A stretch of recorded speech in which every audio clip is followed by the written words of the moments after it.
Good afternoon, everybody. Welcome back to History for Dummies. Today, in our episode, we have a little show and tell. As you can see, lots of American flags, change of scenery, and we're back.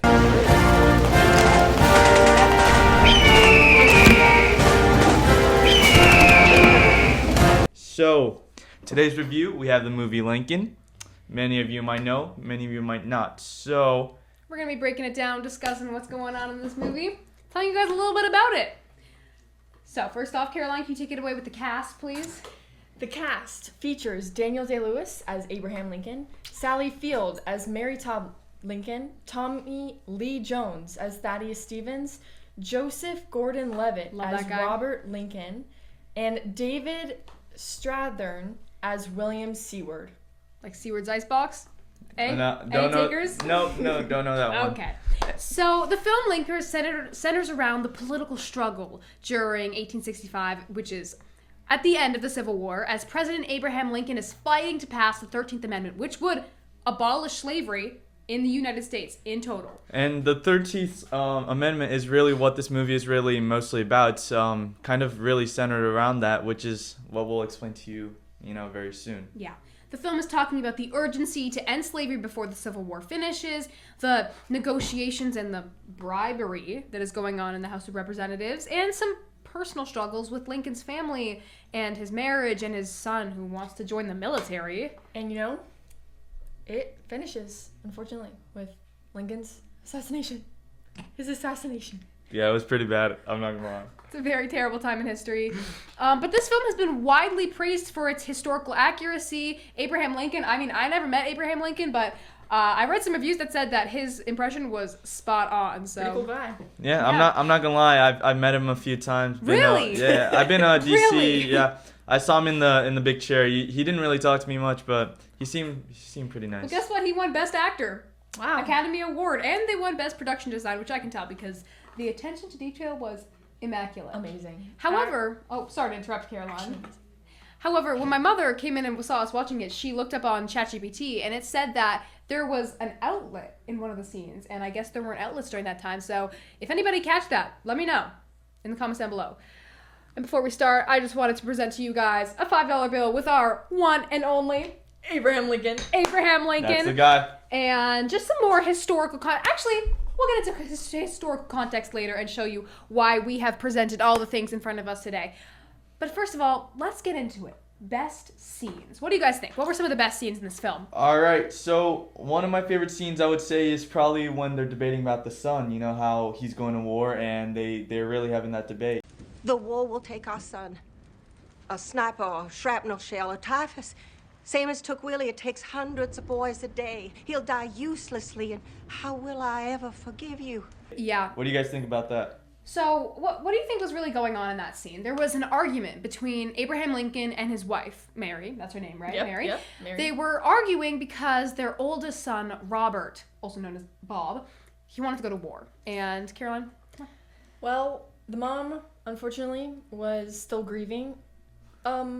Valid, still grieving. Their first son. It's really not funny. It's really not funny. I find it kind of funny. I wasn't really there when it happened, but when I was looking at the movie, I don't have much to say. It's just really funny right now. Okay, that's not very nice enough. to say. But anyway, she was grieving her first son who died from sickness, and so I think it's just kind of valid. She didn't want her second son to go to war and also die because, losing one child is enough, right? But Abraham Lincoln was more supporting his son Robert. I demand of you to try and take the liberal and not the selfish point of view. Robert will never forgive himself. You imagine he'll forgive us if we continue to stifle this very natural ambition. He knew that Robert was upset and Robert felt like he was a failure, which is also valid. The Civil War is going on. He's just sitting at Harvard studying to be a lawyer when he could be helping in the military right now. He wanted to feel like he was contributing to... Right, but why would he contribute with his manpower when he could be contributing with his brain strength? And wouldn't he be more resourceful alive? So that scene personally really impacted me because I saw that there's two sides to every argument, and just because one side might be... nobody is wrong and nobody is inherently right. So I just got to see a little bit of Abraham Lincoln's personal life, his struggles and his marriage, and I also got to see, although he's a very cold personality, as we saw throughout the movie, we also saw in this scene that he does grieve his son. Mila, but I have a question to ask. You said every side has a right and wrong. I want to ask, what do you think about the whole debate over the 13th Amendment in court? Oh, well, I would hope that everybody supports the passing of the 13th Amendment, especially in the the 21st century. Slavery definitely should be abolished, but Horrible. yeah. If anyone disagrees, please leave it in the comment section. You might be a little bit too close to the mic, Simon. This is very Yeah. sensitive mic. So let's just stay back and keep our voices a little bit lower. So yeah, that is one of my personal favorite scenes, the debate, or the argument, the personal argument. And I also really liked how it switched right from that and the juxtaposition to the next scene where the wife was out there talking with all those important men. And there's a really cool transition, which I'll enter in post-editing.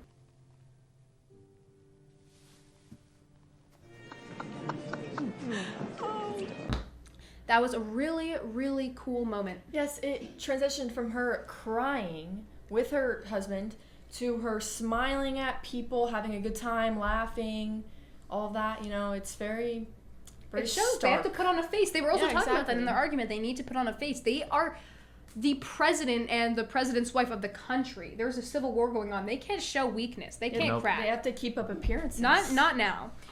Another scene I really liked was the Morse code. First of all, the Morse code was a really cool touch. You want to tell us a little bit about the telegraph? Yeah, I mean, it was the new form of communication at the time, and it was something Lincoln was really, interested in. It was something he spent hours doing, in his small office. And I feel like it really contributed to everyone in war. They could communicate without sending out messengers, and it was, like this. And basically how it was like, he was in the office, and it was kind of this whole thing, like how many people died in this war. And when he does find out the number, he, it's just that feeling, of maybe not defeat, just like realization, like I lost men, over this war. So what happens in this scene is Abraham Lincoln, he was just having a personal conversation with his wife and someone calls him out. So he's sitting outside, he's sitting in the communal hall, is that what it's called? The communal hall with a lot of very important people. And to try to lighten the mood, he starts telling a story. And what was it that he said? He said, come on out here, you old rat. Something like that. Last man is gone. He is not coming out, you old rat. So trying to crack a joke, starts telling a personal story, and a lot of people aren't having it, which, valid. There is a very intense battle going on with Fort Fisher and Wellington, and he just starts telling this personal story to try to lighten the mood, which, might be a good thing, might also be a bad thing. But then after his story is finished, we start hearing the beeping of the telegraph and the Morse code's coming in. They found out that they got Fort Fisher, but Wellington has not surrendered, and I just feel like it's a really intense scene in the movie. Yeah. How many casualties?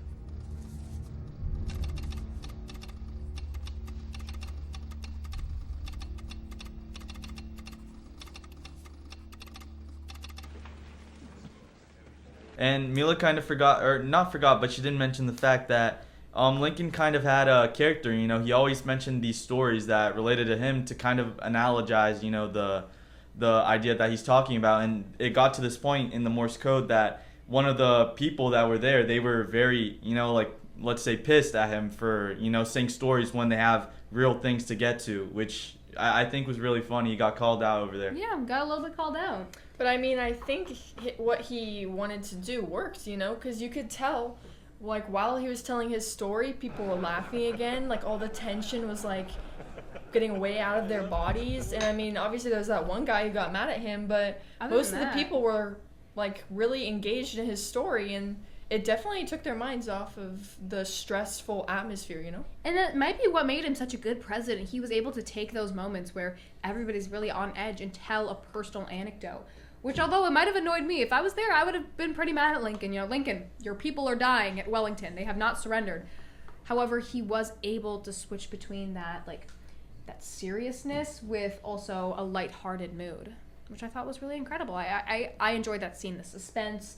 I was on the edge of my seat, how many people died, and when we just saw the look on their faces, and the flash to the next scene, the cut scene where we saw the newspaper of Wellington, it was emotional. Yeah, and on the topic of just scenes that we liked in general, one of the, it wasn't just one scene, it kind of kept coming back, was the court, and the decision of the actual, fight between the two sides. Do we keep slavery or not? Do we pursue the 13th Amendment, or are we going to, not go through with it? Ratify or repeal, baby. Yep. So one of the court scenes that personally I really liked was one of the men in the court yelled, and correct me if I'm wrong, he said, "Slavery is the insult to natural law, you fatuous nincompoop." Slavery is the only insult to natural law, you fatuous nincompoop. Order! Personally, I like that guy a lot, Yeah, I like them. I thought he was funny. I feel like that's not really appropriate language to hear nowadays, but it was in the courtroom especially. Yeah, I mean, I just feel like it's gave us a little bit of a laugh as the audience, Yeah, I feel like he was actually one of my favorite characters. He was always able to say what thought was on his mind. Yeah. Even though that did involve calling people names frequently, I do think that is it's a good quality for someone to have. They're not like influenced from the outside. Especially because he was against slavery. I would have maybe had a different stance if he was pro-slavery, but he was saying that the only thing insulting natural law is slavery, as opposed to what many people thought in that courtroom. Exactly. And although many people aren't very, always strong and stay calm, I feel like Lincoln at most times he did stay calm and did, pursue it. But there was an anomaly in this movie that we saw where he kind of blew up and told them, I am the president, I have the power, what are you going to do, Yeah. And that kind of relates, how many people believed that Lincoln was a tyrant, and he did show tyrant actions, that he did. He used executive actions to, kind of expand his power in his branch. Yeah, I mean, that scene where he said, he specifically said, I am the president of the United States. And he, I feel like he really had to, He was being pushed around a lot. A lot of people were telling him what he should and shouldn't do. And I think we forget, he's the president. He was elected. Yeah, people were forgetting that all the time. And, they were always voicing their opinions, forgetting that. And Especially Seward.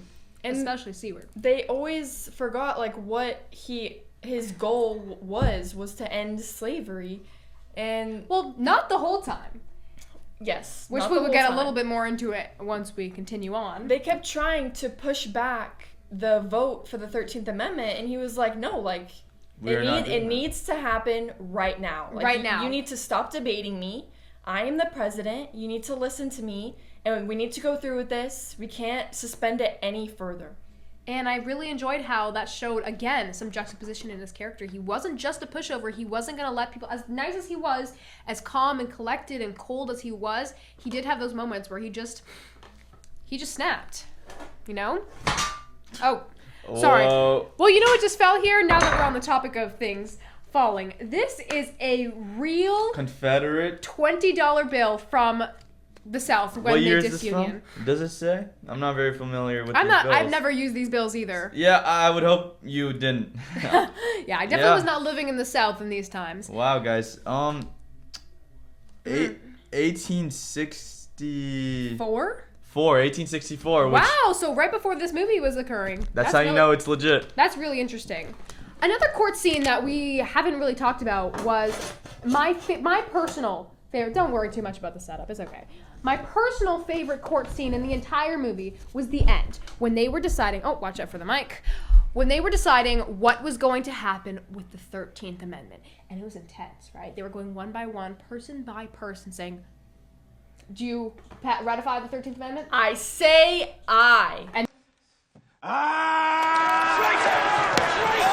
that was, one person yelled it, and that was probably the most impactful part of the movie for me. Yeah, I mean, and they kept switching between people saying aye and people saying nigh. And the thing is that really built tension is, people were betraying their groups. The radicals, non-radicals, there was one specific scene where one guy, he's like, I don't care, you can shoot me, I say aye, and his whole right side of the court stood up and started yelling. They were really angry Yeah, at him. everyone was yelling traitor, traitor, because he said he would say no to the amendment, but he switched and said yes. And the person next to him as well, and then he kind of backed out. And some people aren't as strong as others. He wasn't able to handle the pressure. So a lot of people, which I thought very interesting, I didn't realize before we watched the movie, they couldn't form an opinion.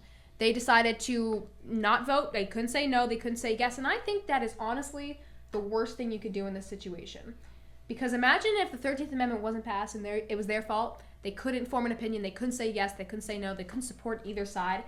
What would the world be like today? Yeah, if nobody could form an opinion. Yeah, and what I thought especially on that was the court, what was it, a judge at the very end? The speaker, I think he was called. The speaker of the House. He ended up saying, like, okay, you ask me what I vote. And then a Democrat in the front said, this is highly inappropriate. This is highly unusual. Like, speakers never say their vote. And he was like, I don't care. Yeah. I don't care. I'm going to say my vote. I'm going to add in my own opinion. And it ended up being very useful because... Yeah, even though his vote wasn't a tiebreaker, it was important to see that a lot of people were standing up and saying no to slavery. And they were saying, I don't care if it's an unpopular opinion, I say no. Especially despite the oppositions. That they were facing. I agree completely. And if people didn't have the confidence to say what they wanted to say at this time, who knows what the outcome could have been. Truly could have been so different. And the look on the African Americans' faces when the amendment was passed, and they realized, like, wow, this is really it. I'm not going to be a slave anymore. I won't be detained, was so heartwarming. Yes, and especially important, what we have not mentioned so far was prior to them officially deciding on the 13th Amendment, African Americans, an entire group of them, were invited into the House of Representatives for the first time ever to watch what would happen with the 13th Amendment. Exactly, their future. And that was really incredible. The Democrats were looking up, just like shocked that they would allow those people into their courtroom, and the Republicans were just excited by the fact proud, yeah. They were proud, absolutely.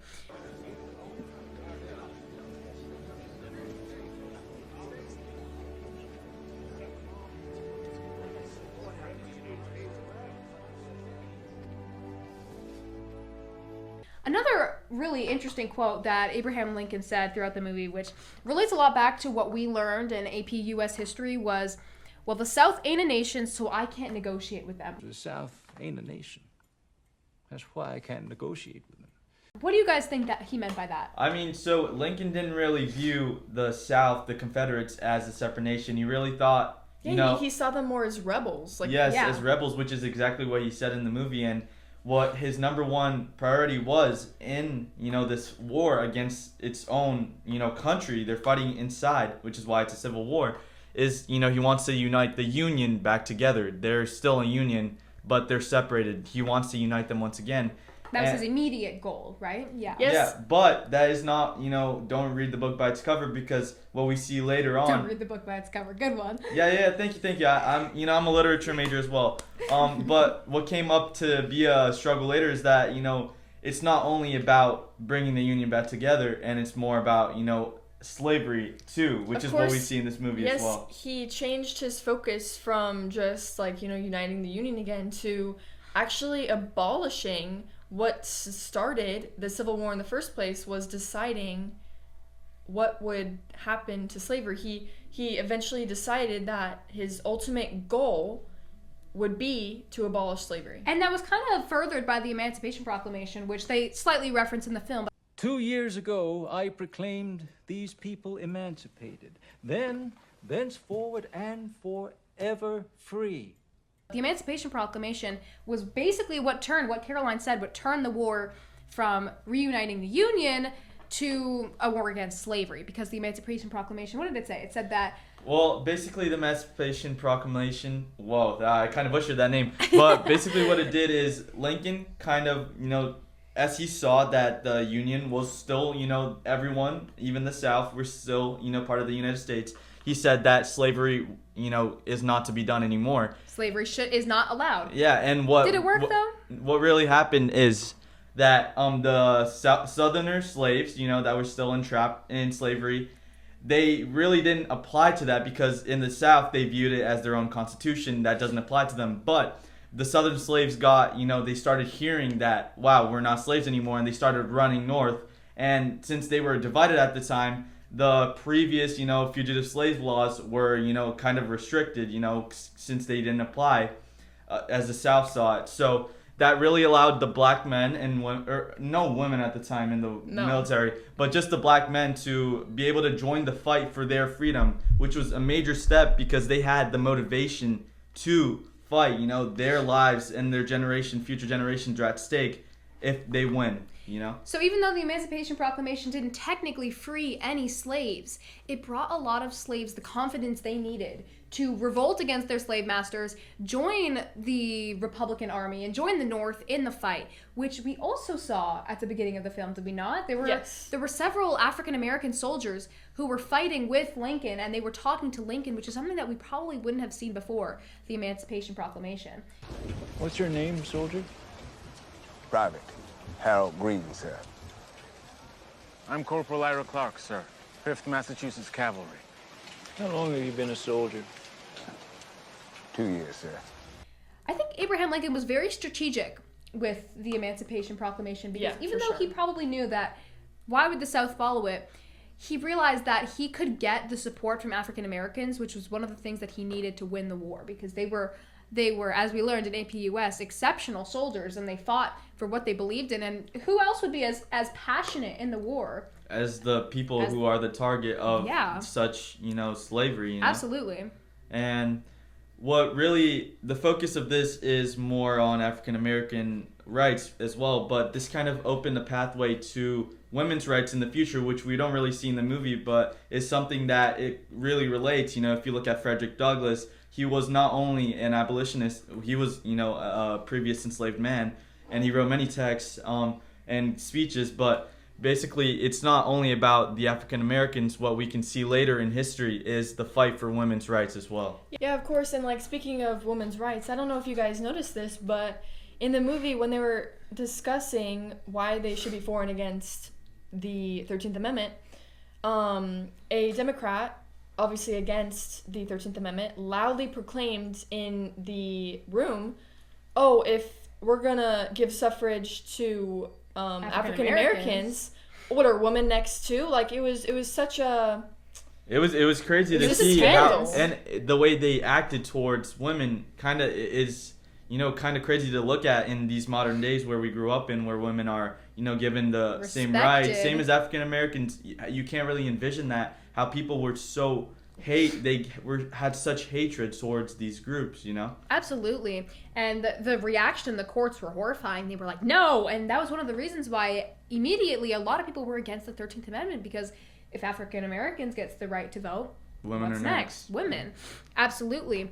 And back to the beginning of the movie, I caught another historical reference, the Gettysburg Address. The two African American soldiers that were speaking to Abraham Lincoln were talking about his address, and they started repeating it back to him. That we here highly resolve that these dead shall not have died in vain.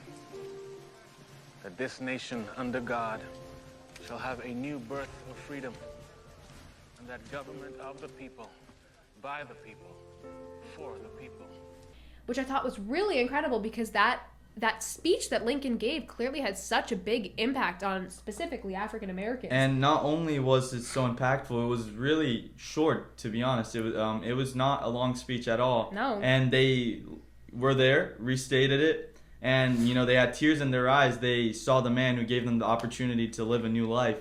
Yeah, it was really beautiful. And finally, as we know, the movie ended with Abraham Lincoln's assassination, which, of course, we learned in APUS history, but it was a very horrifying moment in history, because only 6 days after the Civil War ended, he was assassinated. Yeah, Isn't that incredible? Yeah, of course. And it wasn't the fact that he was assassinated that surprised me. It was the fact that it was only 6 days after everything he'd done for this country. No time for Reconstruction either. Yeah, he didn't get time to implement his Reconstruction plans, which led to so many devastating future events when his vice president took the presidency, and then we had General U.S. Grant, the soldier president, then the Panic of 1873, just a lot because of the fact that Abraham Lincoln wasn't able to implement his Reconstruction strategy.